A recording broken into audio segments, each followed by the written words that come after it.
Well, hello, hello, hello. We are Kim and Kevin.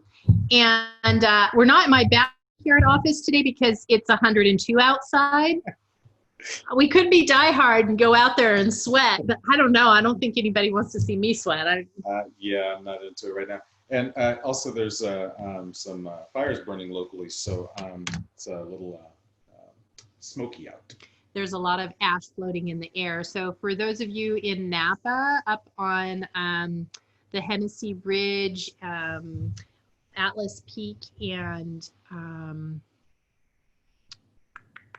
Soda Canyon Road are all being evacuated, and there is an evacuation center at Crosswalk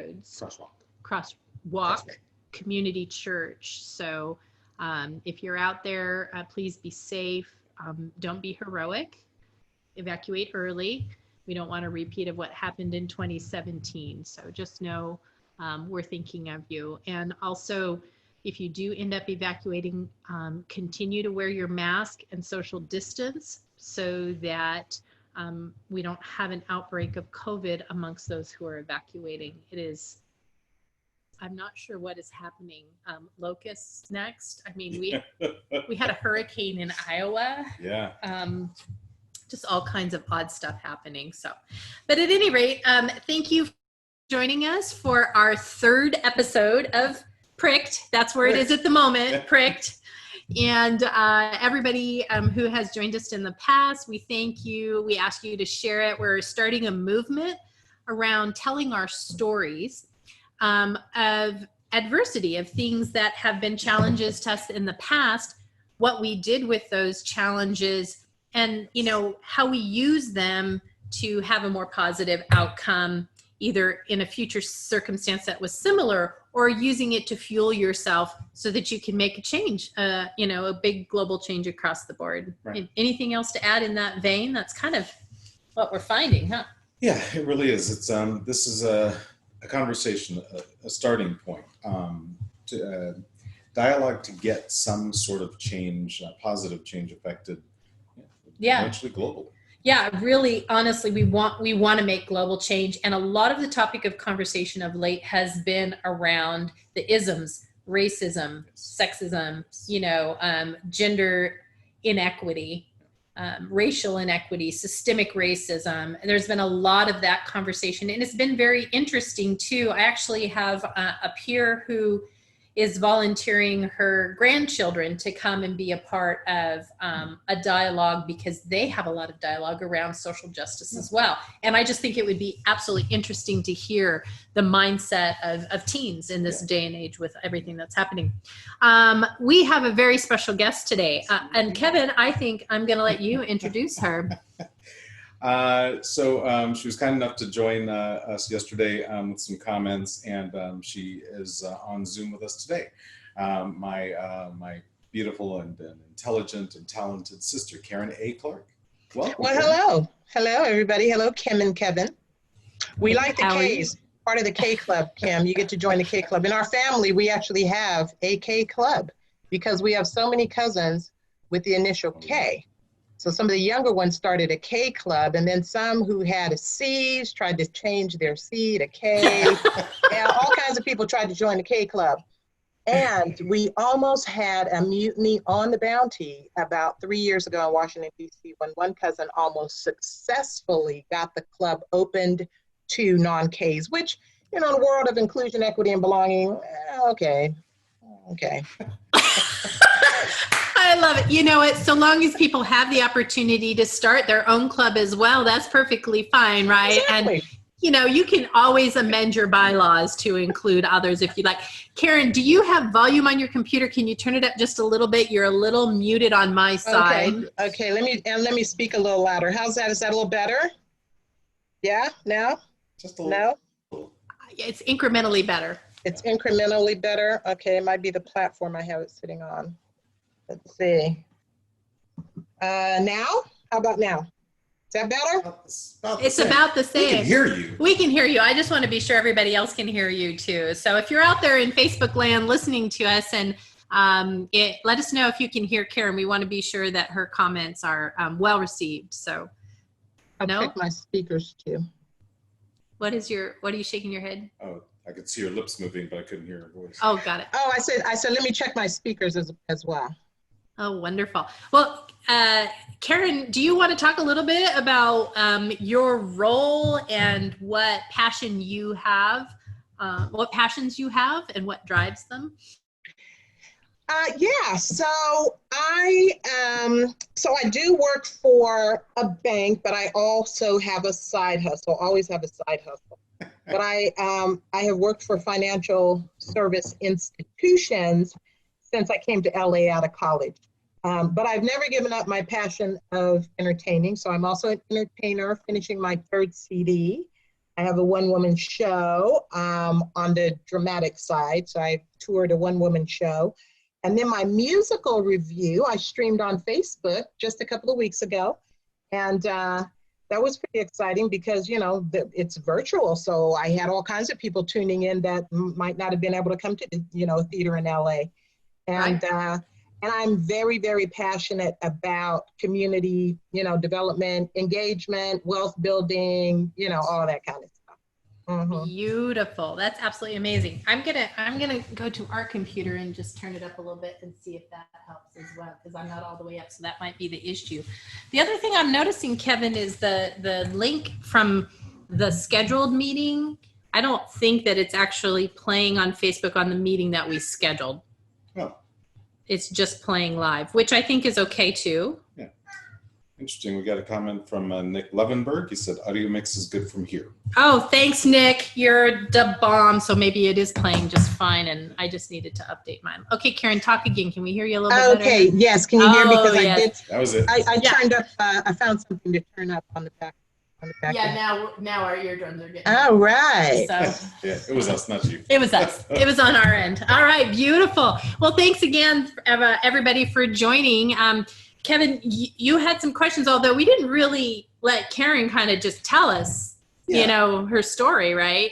Yeah, so I want to hear Karen's story. So Karen, you caught last week's show. So what we're talking about is, again, those things that have affected us in our lives negatively or sometimes positively, but pricks in our lives. That's really the conversation that Kim's movement is about.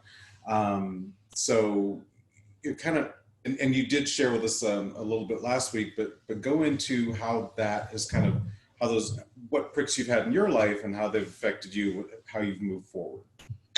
Okay, well, you know, just giving that little brief introduction on my passion, which is teaching financial education anywhere, everywhere that I can. I'm the financial education director for Bill Duke's Media Foundation, and then I plug in wherever I can. But I tell you, the reason I'm so passionate about it is because a couple of reasons. But when I was in college, well, Kevin, growing up, you might not know because you're younger than me, but mom and dad were very fiscally responsible. They did not use credit cards, to my memory, except in an emergency, or if we went on vacation, they took them out of a little silver strong box where the important papers were, and they took them with us in case they had an emergency. And I'm saying all that to say, when I got to college, like a lot of college kids, I know a doggone thing about credit cards. But when you walk through the campus and they are, you know, giving away stuffed animals and blankets and, you know, toasters for a credit card application, and you don't have enough books or food, you fill out those credit card applications. And so I did, about a couple, and I was very truthful on the application. I said I worked 10 hours a week in the multi-media room at Sac State. And I assumed that credit card companies were signing college kids up because they knew we would get a job and we'd be good customers and we'd pay back the credit cards. I didn't read all the little fine print about you got to pay back. I mean, I didn't know. And I immediately took my credit cards. I remember one had a $500 limit. I think the other one only had like $250 or something, but that was a massive amount of money to a 17-year-old college kid that had, you know, no money. And so I immediately went and I purchased all the rest of the books I needed for the semester, and I filled up my refrigerator with, you know, as much food as I could pack in there. And then I was done. That was it for my little credit cards. And I would get the monthly bills and I filed them very neatly in this drawer in, you know, chronological order, because I'm like, as soon as I graduate, I get a job. That's when I'm going to pay back these credit cards. I mean, I didn't know about credit reports, credit scores, and nothing. And so I didn't find out until I graduated from college, and I came to LA with my late husband and my 2 little children who are only 20 years old. And just long story short, you're trying to get a job, bills get behind. Anyway, things went from bad to worse. We had this roommate, and they did some damage on the apartment. Anyway, long story short, I ended up having to file bankruptcy at age 27 because my bank account had gotten frozen. It was one of those, I had court orders to garnish wages and all this kind of stuff. I only had about $20 in my bank account. Now, mind you, my late husband was working for an independent film company making absolutely no money. I'm working for Wells Fargo Bank. Just got my first little title as an EVP, have my little suit. And now I go to the ATM to get my little $20 so I can buy some food for the kids. And my account is locked. And I went over to the counter. Now, this is decades ago, y'all. I go over to the counter. This is Wells Fargo Bank in Beverly Hills. That's where I worked in the construction lending department upstairs. But now I'm downstairs in the branch, and I'm so embarrassed. I go over and I go, oh, my account. And she looked up, went in the computer. She goes, your wages are being garnished. There's a court order. And I'm like, oh, my God, are you kidding me? And so I went to an attorney the next day. And he told me, he looked up the case and everything, and he said, somebody filed a case against you and you didn't show up in court, and they won the judgment, and it's like, I don't know, $1,600 or something damage in the apartment. I said, I never got served. And he said, a lot of times people don't. And, you're stuck. And I said, well, what are my choices? And he told them all to me. One of them was bankruptcy, and he said, but don't do that one. And I said, well, I think I don't have a choice. And he said, no, he tried to teach me, you do this, try to do this, call the creditors. And I said, no, my kids can't eat. I don't have any money. I need that $20 that's in that ATM. And when I get paid next week, I cannot have that money locked up, right? So I did. I filed bankruptcy. And I learned so much from that. I was pricked by the guy who did not serve me. First of all, I did not get served on that apartment thing. I got pricked by these applications at college for the credit card companies, because what I found out with this attorney is not only did I have this judgment against me, I had pretty horrible credit score from these credit cards that I missed. This was my first year out of college. I'm at, Wells Fargo. It's my first year. And everything just came tumbling down on me. And I said, I'm filing that bankruptcy. Well, that was the last year that you could file bankruptcy without having to take a financial education course first. And it was the last year, because in the court decides, right? Back then you file and they just decide what type of bankruptcy you qualify for. Now it's a little bit more challenging. But also it was the last year that you could include your student loan debt. Well, this attorney told me, he said, look, if you are going to do this, he said, you put everything and the kitchen sink into this filing, because if you're about to ruin your entire financial life, so you might as well make it worth it. So I did. And it took me 7 years, of course, to climb through that. And it was very, very painful. But I have been so passionate about teaching people what they need to know now. See, back then when I filed bankruptcy, a 27-year-old was an anomaly. It is just common now. I mean, even though it's a little more challenging and harder to file bankruptcy, you have so many more people across the board filing because of all the economic downturns we've had, and because there still is no requirement in the 50 states to teach young people what they need to know about finance before they graduate from high school. And so that is just a huge mission of mine. I love it. I want to tie into what you just said about financial education for young people, because I happen to know that that's what your work with the Bill Duke Foundation is about. Do you want to talk about that real quick? And can I make a point before you jump into it? Because this is the whole point of this radio program, this Facebook Live. My age is showing, radio program. I mean, okay, it'll be a podcast at some point. But so you used the prick, right? You were pricked by all of the events that led up to your financial reputation being ruined, right? Mhm. And you used that to create a passion around educating others, and hence now we're doing this work in this foundation. So I want to hear about the work in the foundation, and I also want people to take away the fact that you can use what's pricked you as fuel for your fire. It's one of the Yeah. key Yeah. takeaways of the whole movement, Mhm. that there are Yeah. people that do it successfully. Right. And the thing is, you know, it's so critical because we don't know what we don't know, but what we do know is that women and minorities, generally speaking, have a wider wealth gap between, you know, between them and white men, right? Yes. And we know that without knowledge, the people perish. And if there is no mandate in our education system to teach people, then the situation is just not going to change. And the greater the gap between the lower income and the higher income, the greater the dearth of, you know, education and knowledge, right? And so it takes those of us who are just interested to just go out there and do the work, because we know, you know, in some states, there's a handful of states that do require, but most states don't. And so with Bill Duke Foundation is Bill Duke is a legendary filmmaker, producer, director, you know, honorary member of the Directors Guild Association.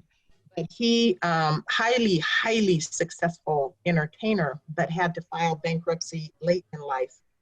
And it really caught him by surprise, but it was from, again, a lack of knowledge. And when that happened to him, after his lifetime of work, and then having to, you know, rebuild, he said he never wanted any child that he came in contact with to have to go through that situation. And he's a filmmaker, and he teaches content. He teaches new media content, and it's a 12-week program, all day Saturday. And we take about 16 kids, high school and college freshmen.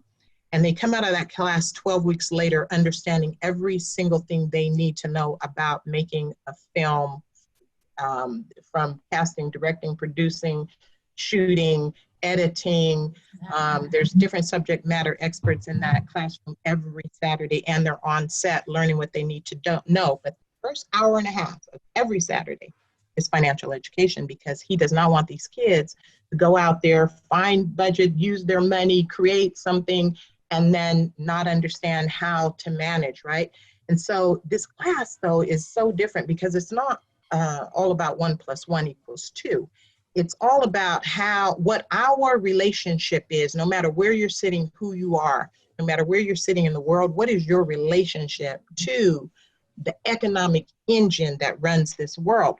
So the first thing we do on day one is I ask the kids, I say, anything and everything you want to know about money, let's throw it up here on the board. I don't care what it is, let's just throw it up here. And we'll end up with just a board of all kinds of topics and subjects. You know, what is net worth? How do you start a business? How do you build income? What does it mean to build wealth? What is What is a bank? What is the difference between, they just, everything. That's how the first day is. And then we take a picture. I said, we're going to cover everything that's on that board before we leave here. And every Saturday when they leave, they've got to come back the next Saturday with a piece of financial news that they heard or they picked up. They don't have to understand it. I don't care where it happened in the world, but we'll take a couple of those and we'll drill it all the way down to how that thing that happened in, Germany with the World, Bank, how does that affect us sitting right here? We go into history, why there's a wealth gap. We go into, the oppression in the, in the United States. We cover everything. And when these kids come out, one thing they do know is how to ask the right questions and how to hear something and do the research to figure out how it impacts me and what I need to do with this information. And so I do that with them, with my clients, regardless of whether they're doctors or attorneys. We provide education to just try to provide value so that people are armed with knowledge. And for me, I'm not afraid of a question because I can go find the answer. Even if I don't know the answer, I can go find it. And I don't mind finding it. So that's my passion. I got to attend 1 or 2 of those classes, and I was quite impressed with you sure did. kids. Yeah. Yeah, I they're would so much smarter than they know. I would actually, like to schedule an appointment with you so that I can be educated on wealth, because I don't know, my relationship with money is it will come. I just need to follow my passion. And yet there are other aspects of it that are really important, so it would be great Yeah, because it's so important. What's most important, even more than how much money you have, is how you manage what you do have, how you manage that cash and how you manage your credit, right? And that you understand what your options are for getting help. That's the thing. When I was going to file bankruptcy, yes, I knew to go to an attorney. I wanted to go to somebody in the bank, somebody who knew about money, somebody who had that, but I didn't know who to ask. And I was embarrassed too. I mean, I work for a bank. I didn't know, talk to somebody at a bank about, there was no Google. If there was a Google, or, I could have, researched that, but there was no way to even Google help for bankruptcy, help for a banker who's filing bankruptcy. There's an article.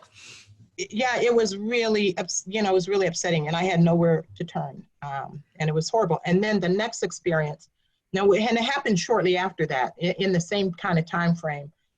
I left Wells Fargo Bank and I went to Bank of America, and I got a little position and a promotion a year or two later. And as part of the compensation, I don't know if it was signing bonus or maybe the end of the year, I got some stock. And back then, it was an actual piece of paper that you get. Now it's electronic. You get a board, it's electronic. It was a piece of paper. And I'm like, oh my, what do I do? What do I do with this? And so my late husband, Dayo, he got out the yellow pages, and he said, well, we're going to find a stockbroker. And we're going to dress up, and we're going to find one that's open on Saturday, and we're going to go down there. Because, we were young. We didn't have any kind of time to take off work or, go make an appointment in a place. And so we got all dressed up on that Saturday, and he had 3 places picked out. And we went downtown LA. And with the first brokerage firm that we walked into, it was just like you see on the movies. It was so just kind of cold and formidable, very rich looking, dark wood. You walk in and it's all hushed, and somebody at the desk is kind of, may I help you? And it was so like, I'm like, oh my God, what am I going to show me this little piece of paper? And I don't know how many, it wasn't even that many shares. But it just felt like he was not expecting me today. And I just, and I stammered and I said something, and then I just, no, thank you, never mind. And I walked out and he was like, well, why'd you leave? And I said, because I just felt uncomfortable. I felt very uncomfortable. So he goes, okay, let's go to the next. Same kind of experience. And I came out there and I said, I'm going home. I'm just going to go home. He goes, no, we're going to go to the next place. He goes, we're going to the next place. Come on. It'll be fine. So we walked into Charles Schwab. And it was, this guy's like, hey, how you guys doing? Da-da-da-da. How's your Saturday? And it was just like, oh my God, we felt so welcome. And I ended up, giving them my little shares or whatever. But I want people to have to feel like that. I mean, and who knows about investing stock? I'm not a stockbroker even now. I call on my friend who's an expert in that to teach the kids on that. I don't know about that. And if my company didn't say, oh, here's some stock certificate, here's how you handle it, you go do this. No, it's like, here. And what am I going to do with that? I didn't know. And so I don't want people to feel like that. It's like, it's so intimidating, this whole financial business. And people think, I don't even know who to ask. I don't know what to ask. And I don't want to sound stupid. So it sounds to me like you just got pricked again. That's another prick. 2 pricks in a row. They didn't want to deal with me. They did not want to deal with me at all. Well, did you learn? I mean, when you went to Charles Schwab, then did you learn all about stocks? And I didn't learn all about it, but I learned enough to trust them with my little stock certificates. And I stuck with them for many, many years. And then I finally left them and went someplace I should stick with them. But anyway, just there's another prick. Another prick. But 6 years ago, I went back to Schwab for part of my house transaction. Just the same friendly people, easy going, we're here to help, the masses. And I tell my kids, here's one thing they have to do within a 12-week period. They've got to go visit 3 different banks. First, they got to go online and compare 3 different banks in terms of products and, services and that kind of thing. And what you'll find is that most banks offer the same the same thing, the same thing. So how do you figure out who's the best bank for me? And I say the best thing to do is to walk into a branch and see who makes you feel the best. And I tell these kids, I said, you have to walk into 3 branches over the next, 3 or 4 weeks, different bank brands. And I want you to go in there and you just tell them, I'm a student. I'm learning about financial education. And I just want to know if I can ask you a few questions and see how they treat you. And you could do that to 3 different bank branches. And the ones that really make you feel like they are interested, that's who you bank with. That's who you go bank with. And because it's the worst thing when you're trying to spend your money and learn something and somebody is treating you like, they're just a prick. And I tell these kids, I don't care if you have $5 or $500,000, you need to be treated like gold because you're a child of God and you're a worthy human being and you're looking for information and you're trying to, make your way in this world. And if people don't have time for you, you don't have time for them. So that right there is a beautiful thing. And that's what we're trying to achieve, right? Is equity. We're trying to figure out how do you remove obstacles so that we can be treated with the respect that each one of us deserves, because we are at our core a part of the humankind. Yes. There is nothing that separates us, right? And I loved what you said about going to the banks and figuring out how they make you feel, because one of my favorite poets, Maya Angelou, says, it doesn't matter what they say, it doesn't matter what they do, it's how they make you feel. Paraphrasing it significantly, but it really is about, can you walk into a person's sphere, into their space, and do you feel welcome and open? And that's the whole point. Let's make the world a place where you can feel welcomed in anybody's space, instead of being judged for whatever it is that you're going to be judged for. Absolutely. I don't actually have a follow-up. I was writing something down about sponsors, and I think Schwab is up there on the top of the list. We were pouring bubble water before we started the show today, and Kevin said, I got to pour this in here and move the can off to the side because they're not our sponsors yet. And I said, it's the imperative there, right? Yeah. But that's the truth of the matter as far as I'm concerned. And I've always worked for, banks, and I'll be out or have my bun on or at a trade show or at some, function, and people say, is your bank the right one for me? Or, I want to bank for your bank. And I'm like, well, tell me your story. Tell me what your current bank is not doing for you, because I don't know, we might be the right bank for you or we might not, but I'm not going to just try to sell you this blanket cream for everybody, because everybody's different. It depends on what your needs are. It depends on, what you're looking for. But it's so, it's so important because again, I don't care how much money you have. It's your money. It's your money, and it should be treated with respect. And one thing that I will say about my company, City National Bank, because I work for a lot, is that we say we're client-centric, and we really, really do try to focus on the client. Like, just try to solve for their issue. And if we can't, be honest about that. Mm-hmm. So those are leadership qualities right there. One, what you were just defining in let me understand your story, and then create the product or the service that meets your needs. That's the definition of equity. What is it that you need? That's what we're going to work with you on. And then, just the whole notion of, no matter what it is that you're bringing to the table, you need to be respected for what you've brought to the table. Hands down. Yeah. Hey, you just mentioned your employer, and I know you're not speaking as a representative of that institution today, but can you talk about the work that you do in that arena? And the title is so awesome. Yeah, the title is awesome. Oh yeah, sure. Yes, I can. I am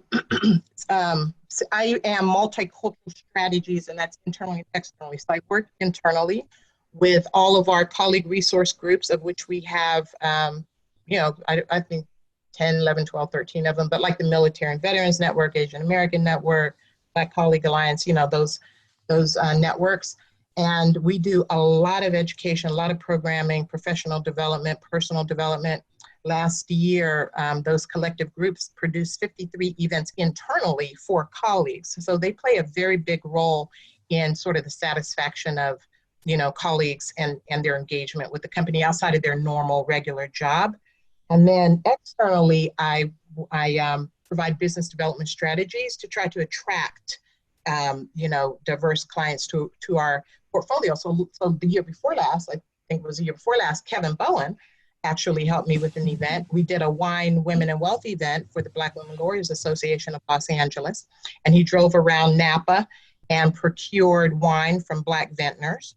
And then he worked with Fleming's in Beverly Hills, LA, with the food and the wine pairing, shipped the wine up here. And then he came and we hosted 50 attorneys, and he did the entire education, starting with the reception and the sparkling, and then, the stemware and grapes. And, it was really lovely because there were all kinds of beautiful insider stories about Napa. And these women were just, it was like a 4-hour event, and I were just blown away, by the whole thing, the personal attention, the great food and wine pairings, the, internal education. And what I did is I had 4 or 5 female women from City National Bank from different lines of business. And between each food and wine, flight, my bankers would switch tables and just very, casually join whatever that conversation. But it was a very lovely way to familiarize these attorneys with the services that we have to offer for them, but also treat them to something really exclusive through Kevin Bowen's service and education that evening. Well, he is quite remarkable, throwing those events. I mean, hospitality is his thing. That's his passion. We were talking actually before the show started about, do you do what you're passionate about? And if the question came up, so there's an old adage, the nebulous they say that if you work at what you're passionate about, then you'll never work a day in your life, right? Something like that. And Kevin's question is, do you believe that? And I said, well, even when you love something, there are days when it's work, and relationships come to mind immediately. I mean, you could love a person, you can be passionate about what you do every single day, but there are things that are going to prick you or push at you that, kind of make it seem like work sometimes. So Karen, I'm going to bring you into that, but first I want to ask Kim, because this is what it came down to. Jeez. What makes work work? Yeah, what does make work work? So I think what makes work work, for me, it always boils down to relationships. It always boils down to what I think of someone, what someone thinks of me in relation to the work that I'm doing, right? So if I think that someone doesn't think I'm doing a good job, that creates stress and strife. And I know myself, that's one of the components, we were talking about this too, one of the components of emotional intelligence is self-awareness and understanding your triggers.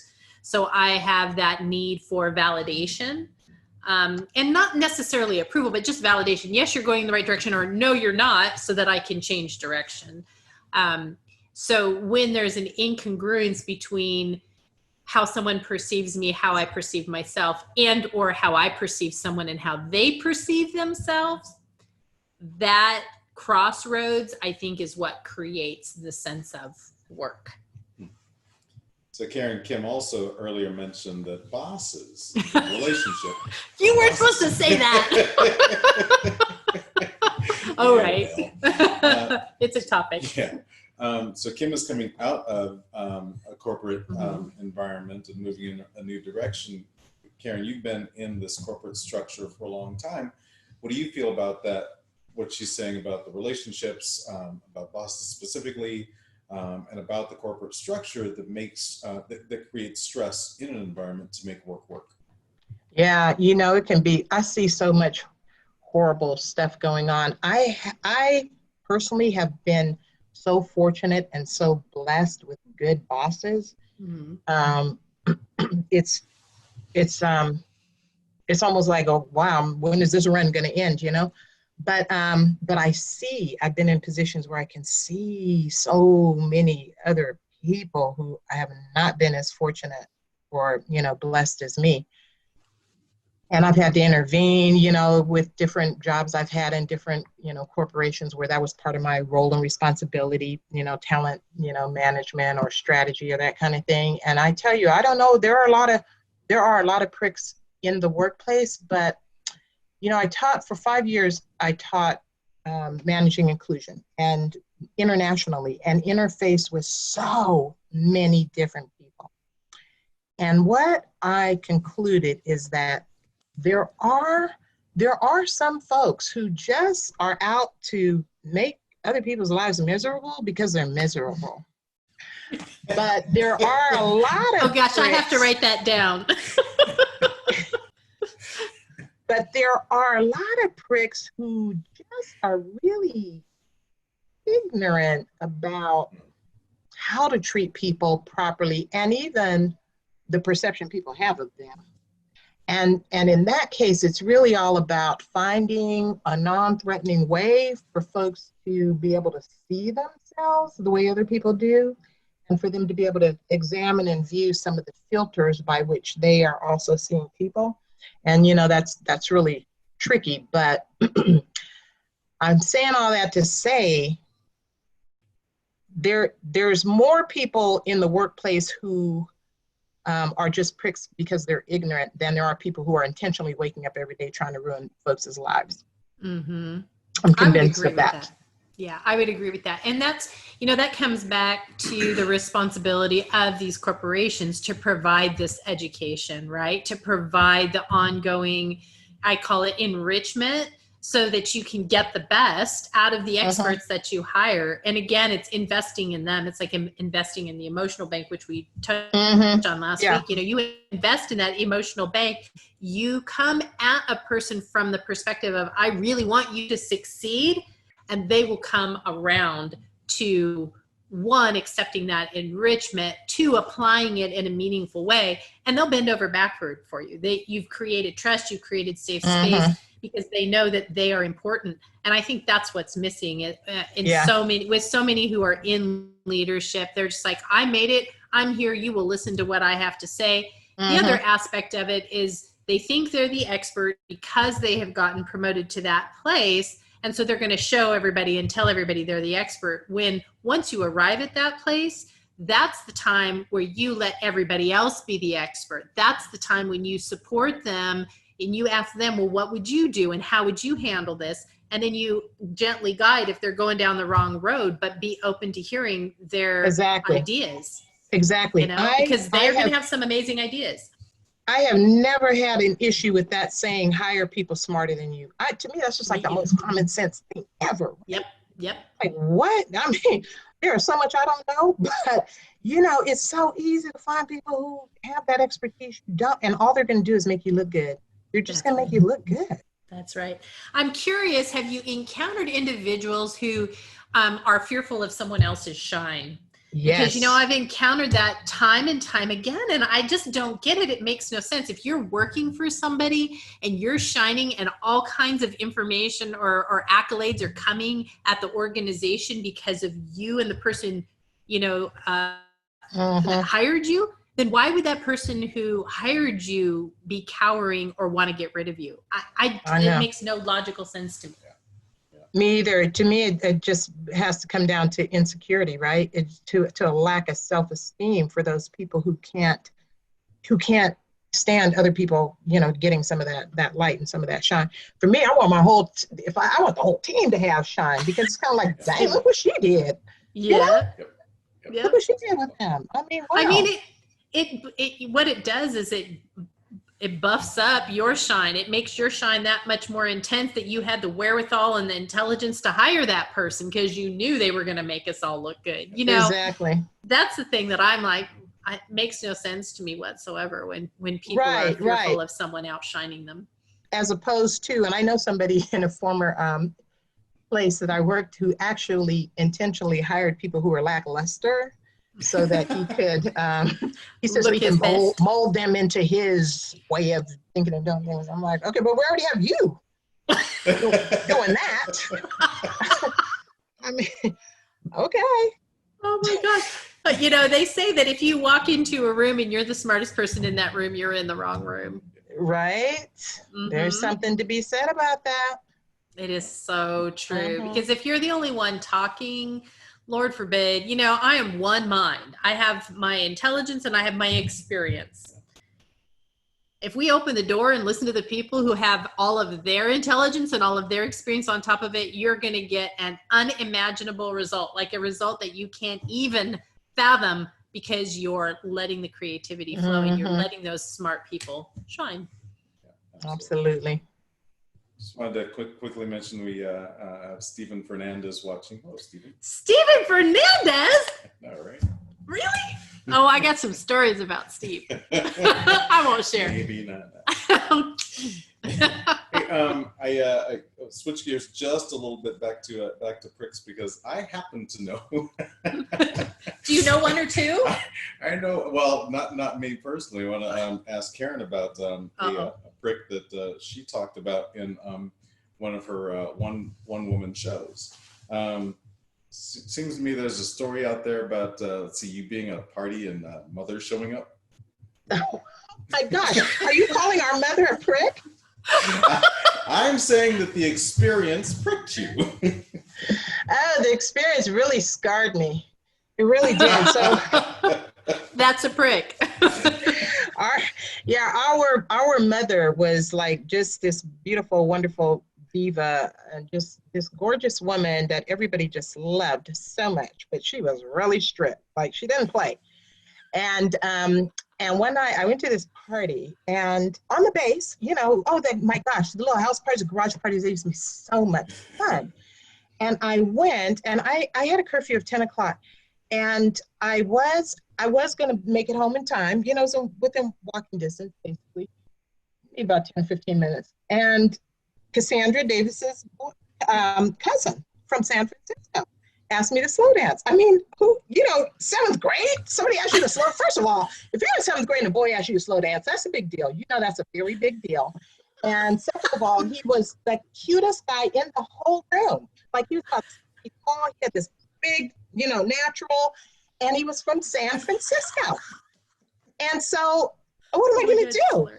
I danced. I did the slow dance. And then I was about to leave, and then he asked me my name. I'm like, oh my God, I'm seeing stars. And so we talked, and then I'm about to leave, and then I hear this voice, and it's in the dark garage, music playing, but the music kind of goes down. I guess she has somebody turn on music, and she goes, "Excuse me, has anybody seen Karen Bowen?" And I'm like, what? I'm so horrified. I look at that step that leads into the house. My mother's standing up there. And she wasn't even the cute mom. She had worn her house coat, like those old dusters, the flower ones. She did it on purpose too. And those big pink rollers. Kim, I'm here to tell you, I was mortified. Oh my God. I was so mortified, man. I slipped right out that side door, and I got in her car. I got grounded too. I got in trouble for that whole thing. But no, I did not get grounded. I didn't get grounded a few weeks later. She didn't ground me because she felt that was punishment enough, which it was. It was. Can you imagine? I can imagine. And the question that I have is, did you ever get to talk to the boy again? No, I did. I saw him a few times because he belonged to the youth center at the base where he was in San Francisco, and we belonged to ours. So we got to do bus rides sometimes for like dances and that kind of thing. So I did get to see him a couple more times. His name was Junior. He was a cutie. Yeah. And you're talking Travis Air Force Base, right? Travis Air Force Base, yes. That's where we all kind of grew up. Yeah. Hey, yeah. Karen, Kim asked me last week, what street did we live on? What street did you live on? Quail, 1195 Quail Drive. No. On the base. Yeah. Oh, wow. The recesses of the mind. I'm gonna get that information. I lived on Roberts Drive. That's the reason I asked. It's funny what sticks with you, but then again, my dad and my brother both named Robert, so Oh, yeah. I was maybe just that's why it interviewing stuck. Dad the other day on some of the places we lived and some of the chronology. But yeah. Mom, she was a prick. She sounds like a force to be reckoned with. But what came of that prick? Like what did it do for you or to you, or how did you respond to it? Well, I did. I didn't get in trouble. I did get in trouble a few weeks later, but I actually didn't have anything to do with that. I got caught up in other people. I talk about that in the show too, Kevin Yvette and all that. I know this I got story caught too. up in somebody else's mess. What that did for me, Kim, is I was not late for curfew again. Yeah. Until my junior year of high school, which became my last year. I had enough credits to graduate, and I was like, screw it. It's like, what are you gonna do before school's out? I'm gonna miss curfew. And I tried to sneak in. It was like midnight, and I tried to sneak in, creep in, and she was sitting right up there waiting for me. And then she was like, "Are you okay? What's going on? I don't even know what's going on." I'm like, "Gosh, I do 2 things in my entire life, and you're falling apart." And so then she's like, I think you need to go live with Uncle Doc this summer. And I'm like, great. Great. Oh my gosh, you're killing me. You did not tell me how hilarious your sister is. Best Oh, summer ever. best. That's 2 weeks with Uncle Doc. Yeah. Yeah. That's- All right. Hey, we're running out of time, but I got 2 things I want to touch on before we run out of time. First, and I wrote this down because I want you both to be able to address this. You each are aware of and are cultivating a personal brand. So, do you want to talk about what that means to each of you and where you're taking it? Sure. Karen, you want to go first?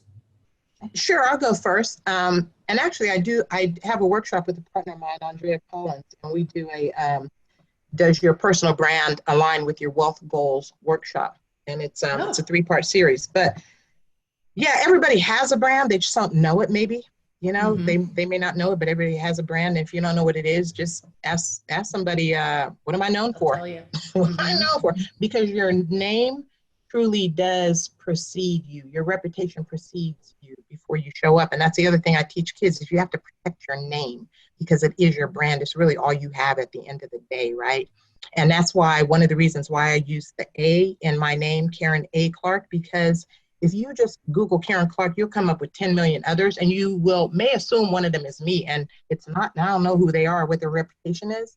I don't want people to be confused with who Karen A. Clark is and what she stands for.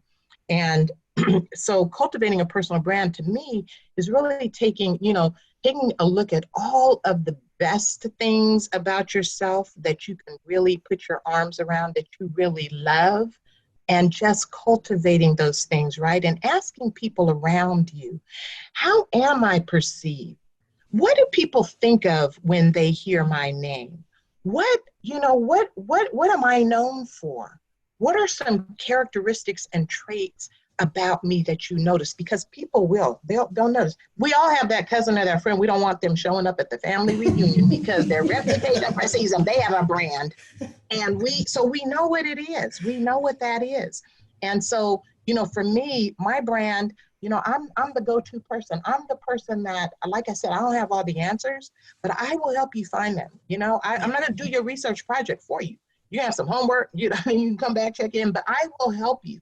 If I can make a connection for you, I will do that because I think that, my purpose in life really is just to, be a vessel for the gifts and the talents that God has given me and to share those out. Because what I do know is that people will share back. And so it gives me great comfort to know that there are people who have my back because I have their back. And I think that's my brand, sort of in a nutshell. Well, I absolutely love it. So we're sisters most definitely, because so much of what you said resonates with me and is also part of who I am. I've gone through multiple leadership training courses, and I've taught multiple leadership training courses. And one of the exercises is doing exactly what you said, Karen, which is go ask people how they would describe you. And, generosity is something that comes up anytime you ask anybody about me. And that generosity is exactly what you were saying. It's a generosity of spirit. I am a connector. I will amplify voices. If I can help remove any obstacle in your life, I'm going to do it. But it's not going to be me alone. It's going to be us together, because I have to understand what your passion is and what the drive is and how you want to arrive so that we can create this journey together. And honestly, when I started talking about this concept of pricked, there are a lot of the isms out there, right? Sexism, racism, on and on and on. There are a lot of those isms out there. And if we can just create awareness about the connection that we all have as humans and in human kindness, then I will have fulfilled my life's work, my legacy of making it incrementally easier, even if it's just for one person to be able to achieve whatever goal they put in front of themselves, based off of their God-given talents. That's the notorious RBG saying, and I love her. Oh, me too. And, recently I read something on social media that said, it was documented, or research shows that the first person to live to 150 has already been born. And then on the bottom, and it says, please God, let it be RBG. Yes. Oh my gosh. I mean, she's the one. She's, she started arguing for rights, and her first case was for a man. It was to receive caretaker, funds as a man, instead of because he wasn't receiving, because it was considered women's work. Yeah, I would just love to have tea with her. Oh, yes. That would not just be the most amazing thing. My gosh. Well, same question to you, Kevin. What's your brand? We don't have time for that because I have a. You have another question? I do. All right, I'm writing it down for the next time we talk. Then Kevin's brand. We're trying to get this. We were trying to stay with it. All right. Yeah. And we'll talk about my brand next time. So Karen, I'm not sure that you're aware. Well, yeah, you should be by now. So the reason this whole conversation started was because Kim was trying to name this book that she's working on, and the working title right now is Pricked. Mm-hmm. But there's a rumor out there that you too are working on a book. What book are you working on? Yes, I am working on a book. I'm actually working on two, but I actually have books finished. But the problem is I write longhand. I have written longhand in notebooks for years and decades. So now what I'm doing, because I have a book of short stories, the one book is going to be a book of short stories, and it's just short stories in my life, a lot of family stories. They're just short stories, just stories. And then the other book is a book that me and my son Naim are working on together, and it's really about it's just a true story about our trials and tribulations and a mother and a son, and all the pricks that have shown up in our lives. Mm-hmm. But and that book will be hopefully a book of healing and a book to help others who have had some similar challenges in life. Well, and that's what it's all about. That right there is the whole point. If anything that we reveal, if any of the solutions that come forth from people's stories about how they were pricked are helpful to somebody else, then we're fulfilling our mission. We're creating a movement around how we can, strategies that we can apply in those situations where you just feel like your skin is being pierced, or someone's treated you badly, or as we were talking today, and we didn't get to the Brene Brown book, but when your gut tells you that what I just did was not right, or your gut says this is the direction you should go, and you make the decision to go the other direction. Yeah. That's being pricked too, because you're not trusting yourself. You're not creating, you have your own self-awareness, but you're not listening to your intuition. Yeah. Thanks for sending that book, Kevin. I am enjoying it. I started it. Oh, which one? Brene Brown. Oh, good. Which one? Because she's got a bunch and they're all great. Dare to Lead. I think this is the last one that she's Yeah. Yeah. And Daring Greatly's fabulous too. And then he's got The Gifts of Imperfection here on the table. All good reading. She's just phenomenal. You know, that her whole conversation around shame is something that just everybody should have to take a class on shame. Shame and vulnerability. Shame and vulnerability. Yeah. Since we've touched on, personal brand, would both of you like to share where folks can find you? So yeah, my website is kbsleaders.com, and it's kind of under a refresh because, I'm branding it a little bit differently because, my name is Kim Brown Sims, and really all of the work that I've done in my life and the relationships that I've built, to Karen's point, that's my brand. So it's me. So even though I am a consultant and I come in and I do leadership development or executive coaching, it's really for me about motivating, inspiring people to tap into the gifts that they have and to share them unabashedly. So it's kind of undergoing a little bit of a revamp. So, but kbsleaders.com and Kim at kbsleaders.com if you want to send an email. And I am at Karen A. Clark on Twitter, Instagram, and my Facebook page. I also have a Karen A. Clark Facebook page, but I also have on my Facebook page, my business page is the Karen A. Clark Project. And that's where I push out my music and all that kind of stuff. My website also is the Karen A. Clark Project, but it's being built right now. And actually my designer is waiting for me to give her some feedback. But the website is just the music, publishing, and coaching. That is so amazing. Yeah. And I'm on all those social media sites too. I forget about them because you just deal with them every day. So it's just a natural part of your life, So. Yeah.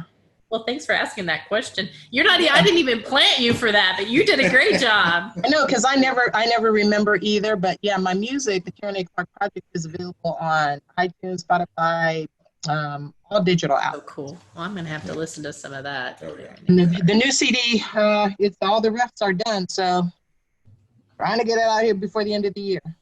Nice. That's cool. And it's neat that it's the Karen A. Clark Project, because I've also been toying around with the idea of the Pricks Project. That was one of the titles that we were thinking about, or the Pricked Project, because again, it's what solutions are we going to find as we go down this path, as we, continue on this journey, and how can we share them so that people can learn, and realize that they're not alone, because we all go through it. Yeah. So, all right. Well, thank you so much. Oh my gosh. Thank you for having me.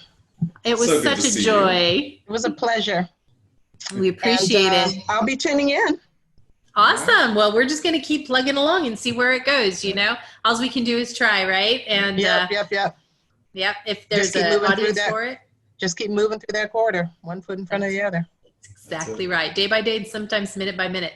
Yeah. All right. With that, we're going to wrap up. Kevin, thank you as always. My pleasure. Thank you very much. Thank you, Karen. Thank you, all of you tuned in, and hope to see you again next week. All right, Talk you guys. soon. Bye. Bye. Be safe. Be well.